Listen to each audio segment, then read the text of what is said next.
Hello dear students. तो आज हम लोग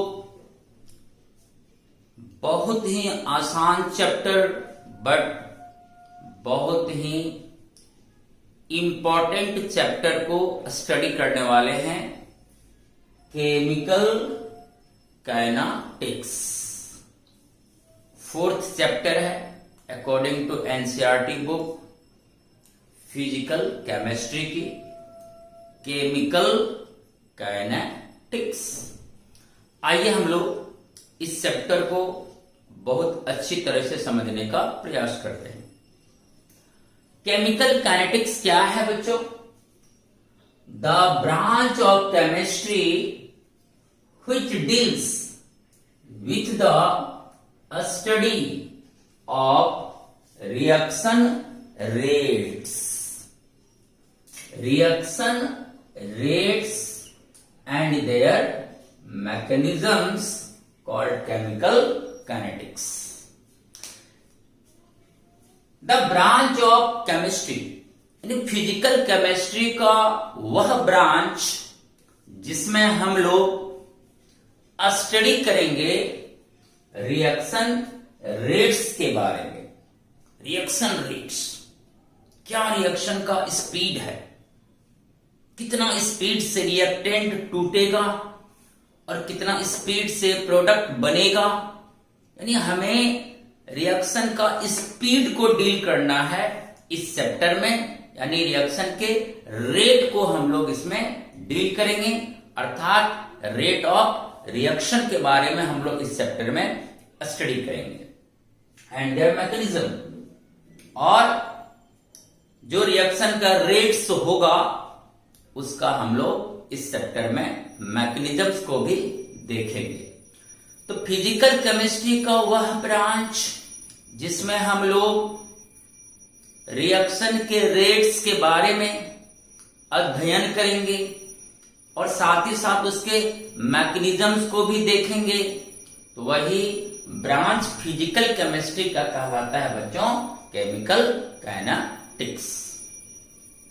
आइए रेट ऑफ रिएक्शन को स्टडी करने से पहले एक छोटा सा टर्म को जानते हैं जो आप पहले स्टडी कर चुके हैं, मोलरिटी।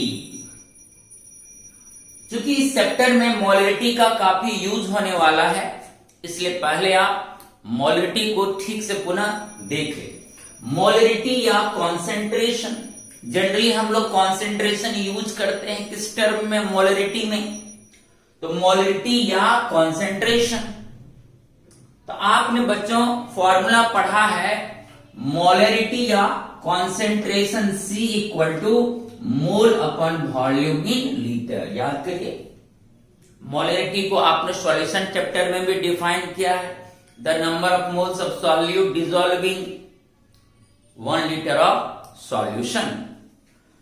तो कॉन्सेंट्रेशन का फॉर्मूला क्या होता है बच्चों? Sir, mole upon volume in litre. Mole का symbol small n upon v in litre, n upon v in litre. ये मेरा मोलरिटी हुआ बच्चों।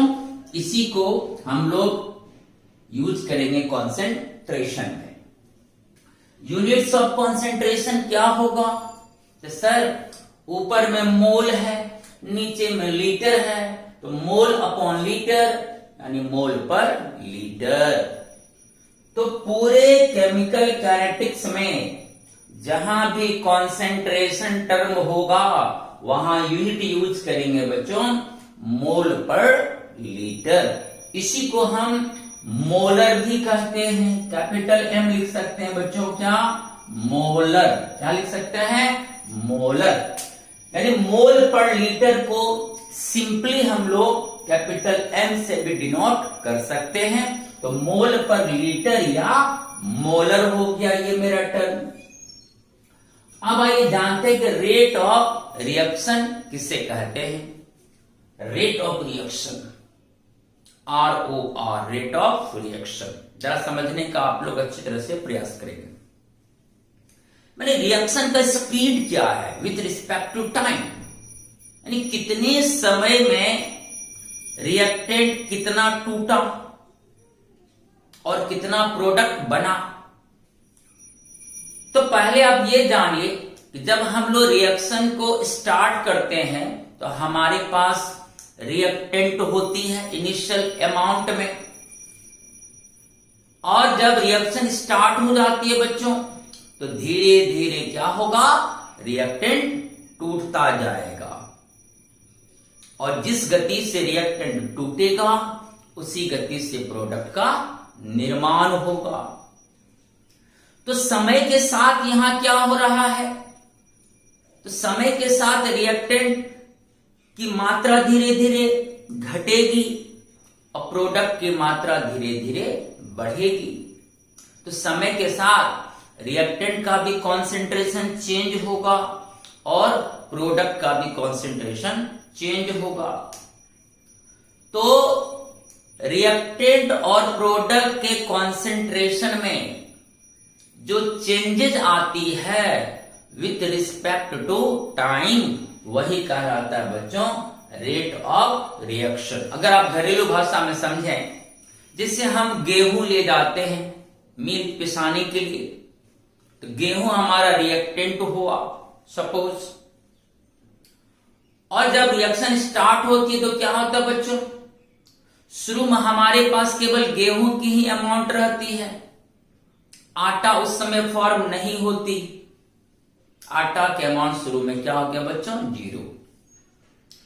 अब आपका मशीन स्टार्ट हुआ तो धीरे धीरे जैसे जैसे समय आगे बढ़ता है तो गेहूं का अमाउंट घटता है और आटा का अमाउंट बढ़ता है।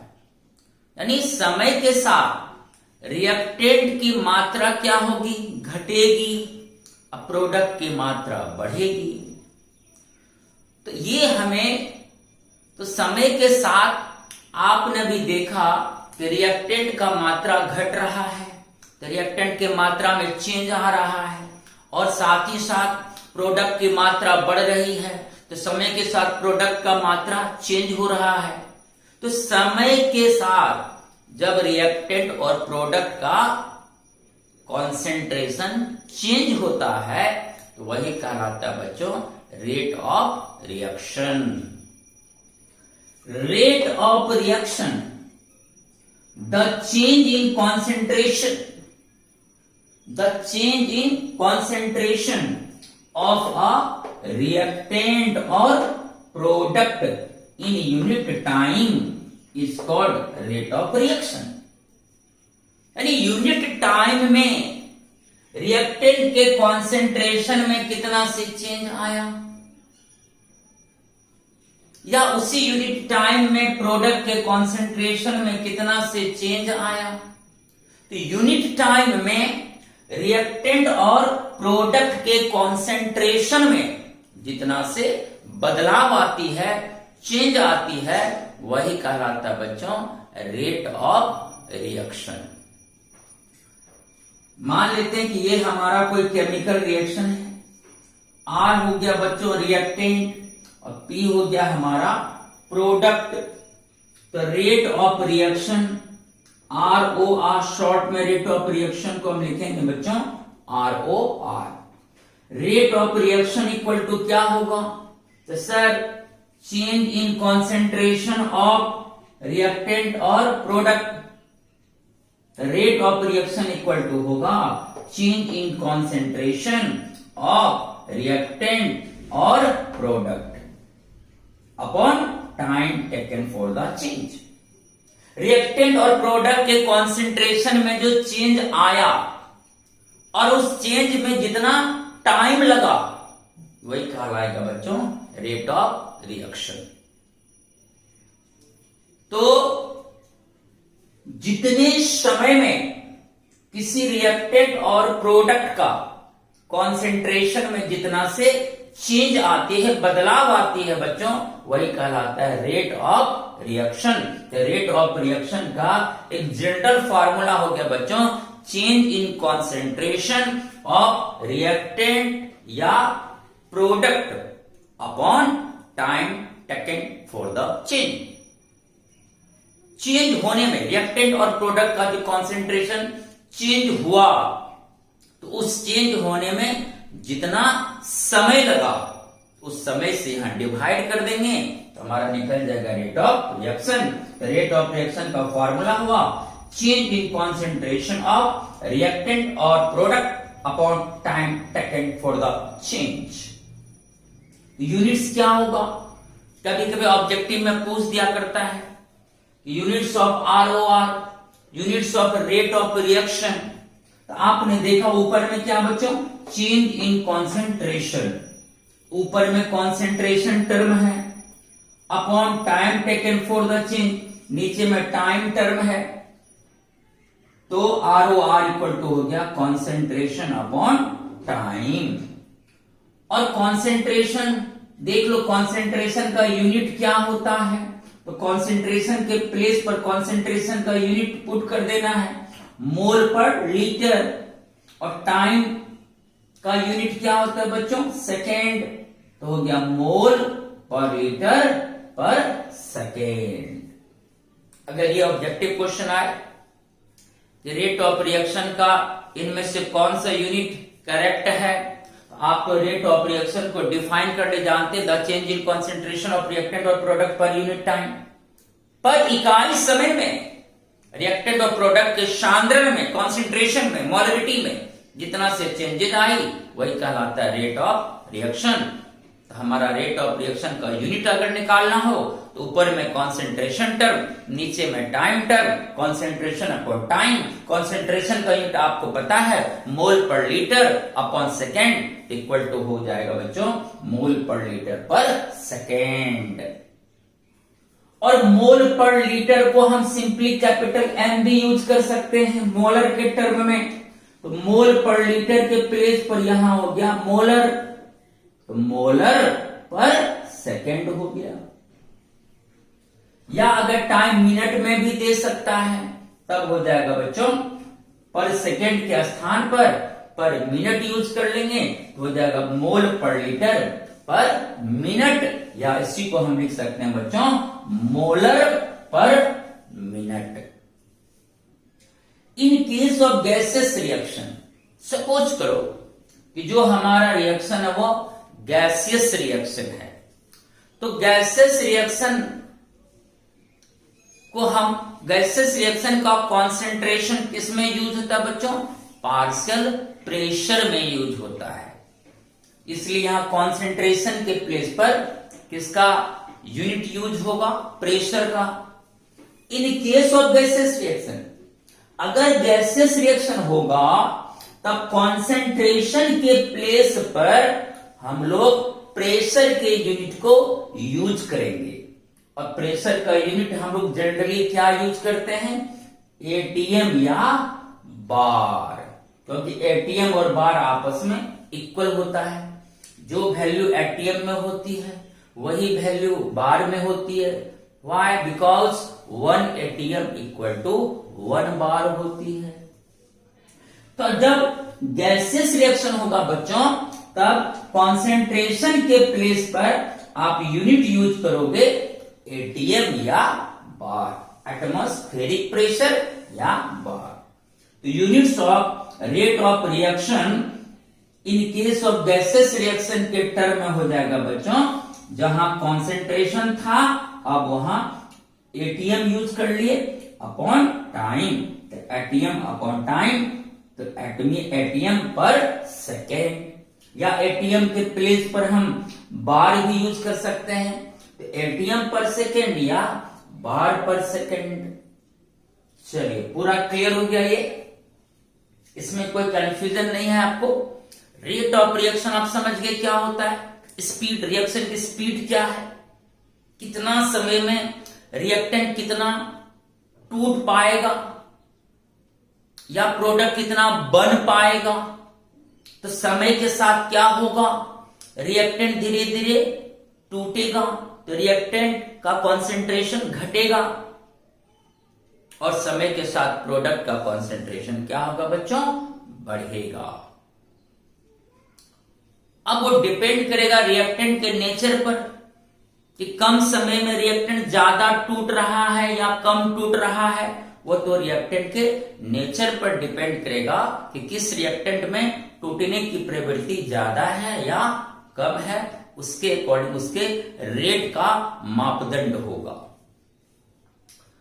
Rate of reaction can be expressed in terms of, आपने क्या लिखा कि रेट ऑफ रिएक्शन को हम इन टर्म्स में भी रिप्रेजेंट कर सकते हैं। अब बताओ, समय के साथ रिएक्टेंट और प्रोडक्ट में किसका कॉन्सेंट्रेशन घटेगा? बोलो। समय के साथ समय आगे बढ़ रहा है, जैसे जैसे समय आगे बढ़ेगा तो किसका कॉन्सेंट्रेशन घटेगा और किसका कॉन्सेंट्रेशन बढ़ेगा, जरा बताओ।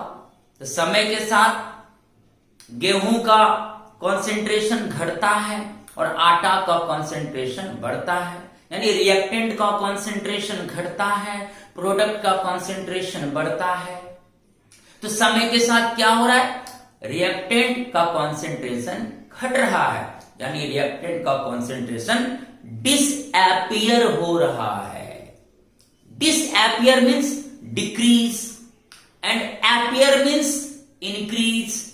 तो समय के साथ जिसका कॉन्सेंट्रेशन घटेगा वहां शब्द लगेगा डिसअपियरेंस, समय के साथ जिसका कॉन्सेंट्रेशन बढ़ेगा उसमें शब्द लगेगा बच्चों अपियरेंस। अपियर हो रहा है, निर्माण हो रहा है समय के साथ। डिसअपियरेंस विलुप्त हो रहा है, घट रहा है समय के साथ। तो डिसअपियरेंस, अपियरेंस। तो होगा क्या? शुरू में रिएक्टेंट होगा और शुरू में प्रोडक्ट जीरो होगा बच्चों।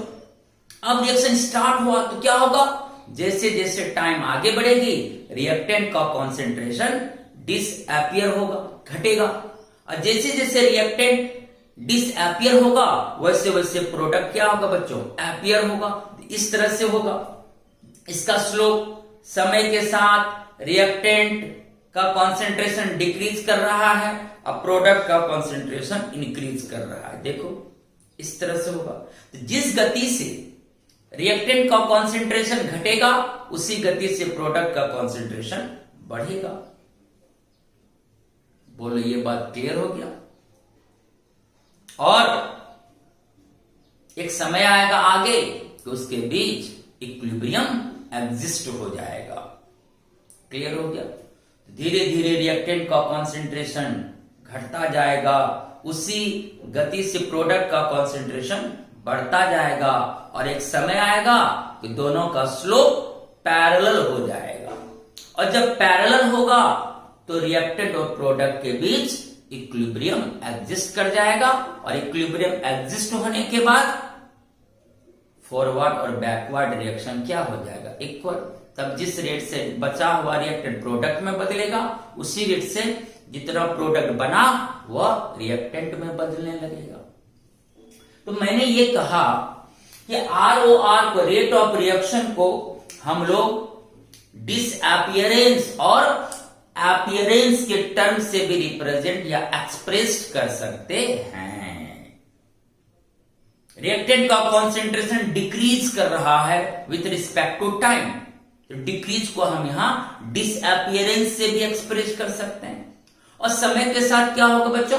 प्रोडक्ट का कॉन्सेंट्रेशन इंक्रीज करेगा, तो इंक्रीज को हम यहां अपियरेंस से एक्सप्रेस कर सकते हैं। इसलिए मैंने यहां लिखा, देखो, the rate of disappearance, disappearance means decrease, the rate of disappearance in concentration of any one of the reactants. कितना अच्छा बात है। यानी समय के साथ क्या हो रहा है? रिएक्टेंट्स का कॉन्सेंट्रेशन डिसअपियर कर रहा है, यानी डिक्रीज कर रहा है। तो अगर हमें कोई क्वेश्चन है वहां लिखा हो कि calculate the rate of disappearance of x, इसका मतलब पक्का है कि वहां एक्स क्या होगा बच्चों? रिएक्टेंट होगा, क्योंकि डिसअपियर किसके कॉन्सेंट्रेशन होती है? तो रिएक्टेंट का कॉन्सेंट्रेशन ही डिसअपियर करता है विथ रिस्पेक्ट टू टाइम। तो डिसअपियरेंस शब्द का यूज हमेशा होगा किसके लिए? रिएक्टेंट के लिए। और the rate of appearance, appearance means increase, the rate of appearance in concentration of any one of the products. और समय के साथ किसका कॉन्सेंट्रेशन बढ़ेगा, समय के साथ किसका निर्माण होता जाएगा? तो सर समय के साथ प्रोडक्ट बनता जाएगा, इसलिए सर समय के साथ प्रोडक्ट एपियर होता जाएगा। एपियर यानी उसका कॉन्सेंट्रेशन बढ़ता जाएगा, वो एपियर निर्माण होता जाएगा, प्रोडक्ट एपियर हो रहा है। तो एपियरेंस वर्ड हमेशा किसके साथ यूज होगा? प्रोडक्ट के साथ यूज होगा। अगर हमें पूछ दे question, calculate the rate of appearance of Z, तो हम समझ जाएंगे बच्चों वहां जेड क्या है? प्रोडक्ट है। तो जिसके साथ डिसअपियरेंस वर्ड यूज होगा वह रिएक्टेंट होगा, और जिसके साथ अपीयरेंस वर्ड यूज होगा वो हमारा प्रोडक्ट होगा। कंसिडर अ हाइपोथेटिकल रिएक्शन, मैंने एक काल्पनिक रिएक्शन को कंसिडर करा है। माना कि आर यहां रिएक्टेंट है, पी मेरा प्रोडक्ट है, तो आर गिव्स पी। अब देखो इस स्लोप से आपको सारे चीज का आइडिया मिल जाएगा। मैंने वाई एक्सिस के अलॉन्ग कॉन्सेंट्रेशन रिप्रेजेंट करी किसका? रिएक्टेंट का।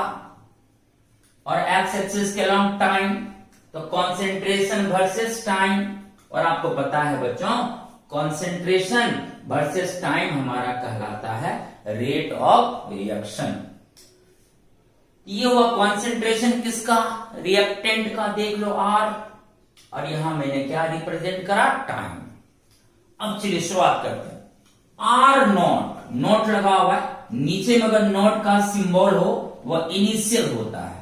आर नॉट हो गया बच्चों इनिशियल कॉन्सेंट्रेशन ऑफ रिएक्टेंट।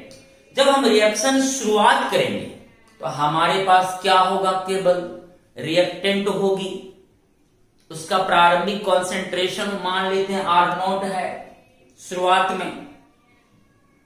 अब यहां पर मान लेते हैं यहां जीरो से यहां इतना कॉन्सेंट्रेशन है रिएक्टेंट का, शुरुआत में आर नॉट मान लिए। अब जब रिएक्शन स्टार्ट होगा तो धीरे धीरे क्या होगा बच्चों? टाइम आगे बढ़ेगा, और जैसे जैसे टाइम आगे बढ़ेगा तो रिएक्टेंट का कॉन्सेंट्रेशन क्या होगा बच्चों? डिक्रीज करेगा। देखो समय बढ़ रहा है, रिएक्टेंट का कॉन्सेंट्रेशन घट रहा है, समय बढ़ रहा है, रिएक्टेंट का कॉन्सेंट्रेशन घट रहा है, और एक समय आएगा तो आगे जाकर वह इक्विलिब्रियम को एग्जिस्ट कर लेगा। ये स्लोप बयां कर रही है। अगर स्लोप ऊपर से नीचे आ रहा है इसका मतलब है कि समय के साथ उसका कॉन्सेंट्रेशन क्या हो रहा है बच्चों? घट रहा है। तो समय के साथ किसका कॉन्सेंट्रेशन घटता है? रिएक्टेंट का। ये स्लोप हो गया बच्चों किसका? रिएक्टेंट के रेट का। तो ऊपर से नीचे स्लोप आना, जैसे जैसे समय व्यतीत हो रहा है वैसे वैसे रिएक्टेंट का कॉन्सेंट्रेशन घट रहा है, मींस डिसअपियर हो रहा है। ये स्लोप बता रहा है बच्चों rate of disappearance of concentration of reactant. Square bracket मैंने आपको पहले भी बताया था, स्क्वायर ब्रैकेट का मतलब होता है कॉन्सेंट्रेशन। तो स्क्वायर ब्रैकेट के अंदर आर है, ये हो गया बच्चों स्क्वायर ब्रैकेट को क्या पढ़ेंगे? Concentration of R, R means reactant, इसको पढ़ना है कॉन्सेंट्रेशन ऑफ रिएक्टेंट। मैं कहीं लिख भी देता हूं, स्क्वायर ब्रैकेट रिप्रेजेंट करता है बच्चों कॉन्सेंट्रेशन। ध्यान रखना इस बात को, ठीक है। स्क्वायर ब्रैकेट रिप्रेजेंट करता है कॉन्सेंट्रेशन को। क्लियर हो गया? अब आइए प्रोडक्ट में, देखो इधर मैंने क्या लिखा? कॉन्सेंट्रेशन ऑफ प्रोडक्ट, इधर टाइम, तो concentration versus time rate of reaction को रिप्रेजेंट करेगा, एक्सप्रेस करेगा। अब क्या है कि शुरुआत में तो रिएक्टेंट हमारा मैक्सिमम होता है, उसमें प्रोडक्ट 0 होता है। तो शुरुआत में प्रोडक्ट का कॉन्सेंट्रेशन क्या होगा, बोलो 0, इसलिए ओरिजिन से शुरू होगा प्रोडक्ट का स्लोप। और जब रिएक्टेंट का स्लोप शुरू होगा तो कुछ हाइट से शुरू होगा, क्योंकि इनिशियल में कॉन्सेंट्रेशन हमारा मैक्सिमम होगा रिएक्टेंट का, इसलिए इसका स्लोप ऊपर से नीचे आएगा, समय के साथ डिक्रीज करेगा कॉन्सेंट्रेशन रिएक्टेंट का। The rate of disappearance of concentration of reactant. और जब प्रोडक्ट का स्लोप हम लोग डिजाइन करेंगे बच्चों, तो कैसे करेंगे, तो सर ओरिजिन से ऊपर जाएगा। क्यों, तो क्योंकि सर समय के साथ प्रोडक्ट का निर्माण होगा।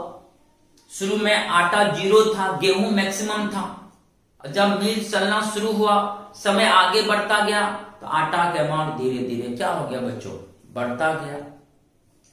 तो प्रोडक्ट का स्लोप देख लो, ओरिजिन से किधर जा रहा है, ऊपर। यानी जैसे जैसे समय बढ़ रहा है प्रोडक्ट का कॉन्सेंट्रेशन भी बढ़ रहा है।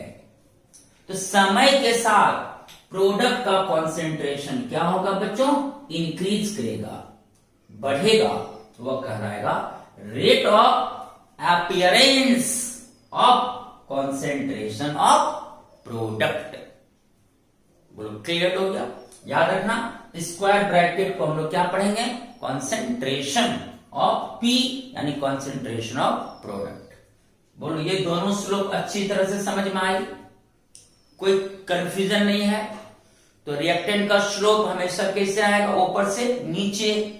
समय के साथ कॉन्सेंट्रेशन डिक्रीज होता है, तो रेट ऑफ डिसअपियरेंस। और प्रोडक्ट का स्लोप हमेशा ओरिजिन से किधर जाएगा बच्चों, ऊपर, क्योंकि टाइम के रिस्पेक्ट में प्रोडक्ट का कॉन्सेंट्रेशन क्या होगा, इंक्रीज करेगा। तो वह बताएगा rate of appearance of product को। और जिस तेजी से रिएक्टेंट का कॉन्सेंट्रेशन घटेगा, उसी तेजी से प्रोडक्ट का कॉन्सेंट्रेशन क्या होगा बच्चों, बढ़ेगा। It imply that rate of disappearance बराबर rate of appearance. Rate of disappearance of reactant भी लिख देते हैं, rate of disappearance of reactants equal to rate of appearance of products. और अच्छा हो गया समझने में। यानी जिस स्पीड से, जिस रेट से रिएक्टेंट डिसअपियर होगा, उसी रेट से बच्चों प्रोडक्ट हमारा क्या होगा, अपीयर होगा। The rate of disappearance of reactants equal to rate of appearance of products. मजा आया आज की क्लास में। कुछ रटने वाला भी टर्म नहीं है, बस समझने वाला है। ओवरऑल 1 मिनट का टाइम लेते हैं। तो केमिकल काइनेटिक्स क्या है, ये केमिस्ट्री का वो ब्रांच है जिसमें हम लोग रिएक्शन रेट्स और उसके मैकेनिज्म के बारे में स्टडी करते हैं, वही कहलाता है केमिकल काइनेटिक्स। और रेट ऑफ रिएक्शन क्या है, तो समय के साथ रिएक्टेंट और प्रोडक्ट के कॉन्सेंट्रेशन में जितना से चेंज आती है वही कहलाता है रेट ऑफ रिएक्शन। डिफाइन कर देना, the change in concentration of reactant और product per unit time is called rate of reaction. The rate of reaction equal to होगा बच्चों कॉन्सेंट्रेशन अपॉन टाइम, तो यूनिट होगा मोल पर लीटर पर second या मोलर पर सेकेंड। और अगर गैसेस रिएक्शन होगा तो वहां मोल पर लीटर के प्लेस पर एटीएम या बार यूज होगा, हो जाएगा एटीएम पर सेकेंड या बार पर सेकेंड। कितना आसान है।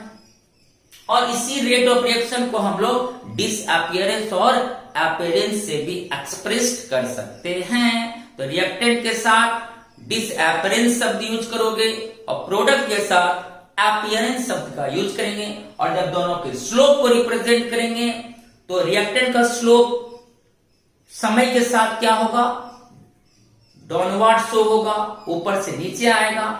टाइम के साथ रिएक्टेंट का कॉन्सेंट्रेशन डिसअपियर करता है, डिक्रीज करता है, इसका स्लोप होगा बच्चों ऊपर से नीचे।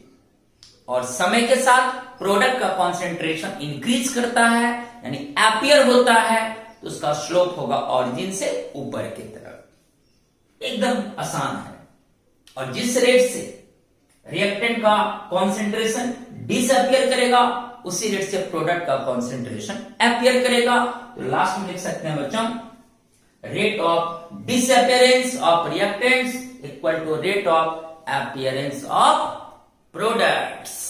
मुझे उम्मीद है कि आप बिल्कुल समझ गए होंगे, इसमें कोई कंफ्यूजन नहीं होगा। चलिए स्क्रीनशॉट लीजिए, फिर मैं आता हूं।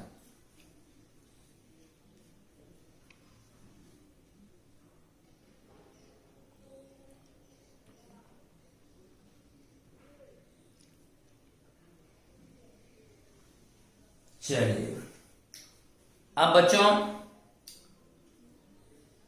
नेक्स्ट वीडियो में, आज छोटा सा वीडियो रहने देते हैं, नेक्स्ट वीडियो में मैं आपको पढ़ाऊंगा दो तरह का rate of reaction, two types, average rate of reaction और instantaneous rate of reaction. Next video में हम लोग मिलते हैं, तब तक के लिए पढ़ते रहिए, आगे बढ़ते रहिए, मेहनत करते रहिए। तब तक के लिए बच्चों टेक केयर एंड बाय।